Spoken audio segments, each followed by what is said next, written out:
రండి రండి, ఇంకొక లంచ్ బాక్స్ రెసిపీకి అన్ని రెడీ చేసేసాను. ఏం రైసో తెలుసా? పుదీనా రైస్.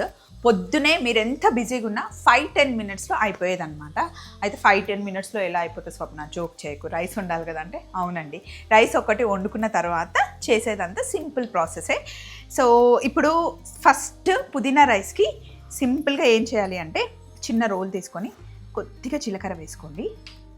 ఇందులో పచ్చిమిర్చి అలాగే కొన్ని వెల్లుల్లి వేసి కచ్చా పచ్చగా ఫస్ట్ దంచుకోండి.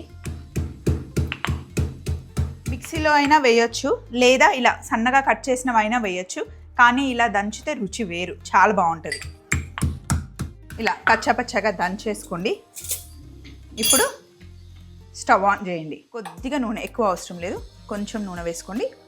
ఇలా నూనె వేడెక్కిన తర్వాత మనం దంచుకున్న వెల్లుల్లి, జీలకర్ర, పచ్చిమిర్చి ఫస్ట్ తాలింపులో వేసి వేయించండి. ఇది వేగుతుంటేనే అసలు ఎంత మంచి సువాసన వస్తుందంటే.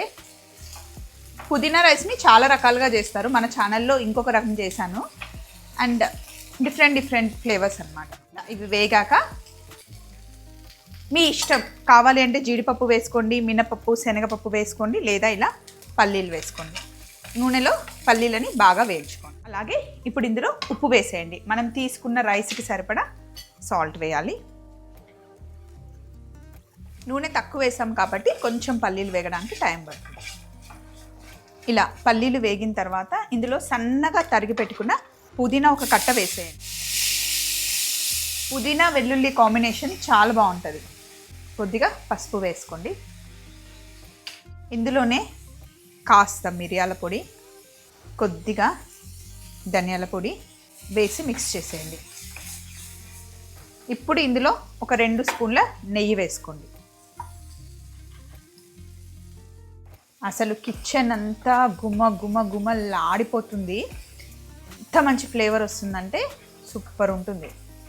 ఇప్పుడు ముందుగానే చేసి పెట్టుకున్న రైస్, బాస్మతి రైస్ అయినా ఓకే, సోనా మసూరి రైస్ అయినా కూడా ఓకే.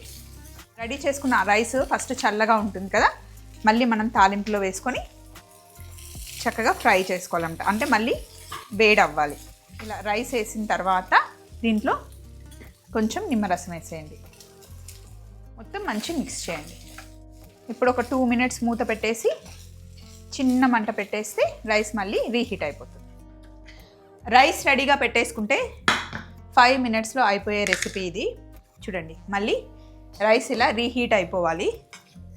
ఇప్పుడు బౌల్లోకి తీసుకుందాం.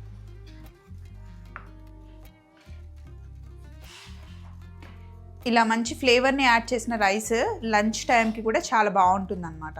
కొంచెం పెరుగు, రైతా అలా ఏమైనా ఇచ్చేస్తే అసలు సూపర్ ఉంటుంది రైస్.